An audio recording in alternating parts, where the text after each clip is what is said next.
рамазон раҳимзода вазири умури дохилии тоҷикистон рӯзи 18 июл дар нишасти матбуотӣ дар посухи ин суол ки бозҷӯии садамаи маргбор бо ширкати Расули Амонулло фарзанди Амонулло ҳукуматуллоҳ собиқ раиси ширкати Роҳи Оҳан то куҷо расид гуфт, аз 7 ташхиси фаннӣ ҳеҷ кадоме гунаҳкор будани Расулро собит накард.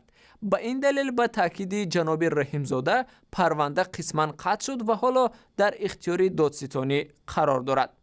ҳамкорамон дар душанбе Шаҳлои Гулхоҷа низ аз ширкатдорони ин нишасти матбуотӣ буд ва ҳоло ӯ бо мо дар иртибот аст. Шаҳло, хабари гунаҳкор набудани Расули Амонуллоро дар душанбе чӣ гуна пазируфтанд?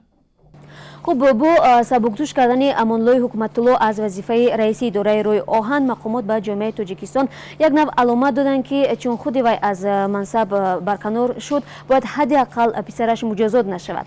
از این رو افراد آگاه در تاجیکستان زیاد انتظار مجازات شدن رسول امانلو هم نبودند. اما سخنان وزیر کارهای داخلی در مورد آنکه 5 تشخیص گناه رسول را ثابت نکرده است در شبکه اجتماعی موج واکنش‌های منفی را به بار آورد. مخصوصا خبرنگارانی که صدمه نقلیاتی با اشتراک رسول اماнулло را که 3 کشته بر جای گذاشته بود پوشش داده بودند، این اظهارات وزیر کارهای داخلی را به تندی انتقاد کردند. شهلا خبرنگاران دیر باز انتظار اعلان نتیجه های مناقشه روزی 21 می در خاروق بودند. وزیر در این مورد نیز اطلاع مشخص داد.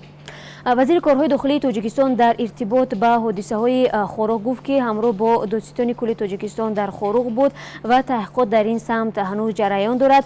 وزیر گفت که تا انجام تحقیقات عبدال کردن این آن طرف با آنکه آنها سببگار این نزاع هستند درست نیست و باید همگی انتظار آن باشیم که تحقیقات چی نتیجه میدهد. تشکر شهلا. یادآور میشویم تیراندازی در روز 21 می در مرکز شهر خاروق که به گفته مقامات هنگام عملیات برای بازداشت افراد متهم به قاچاق مواد مخدر صورت گرفت، سبب تظاهرات و اعتراض مردم در خاروق شده بود. در پی خشونت‌ها 4 نفر کشته و 6 تن دیگر زخمی شدند.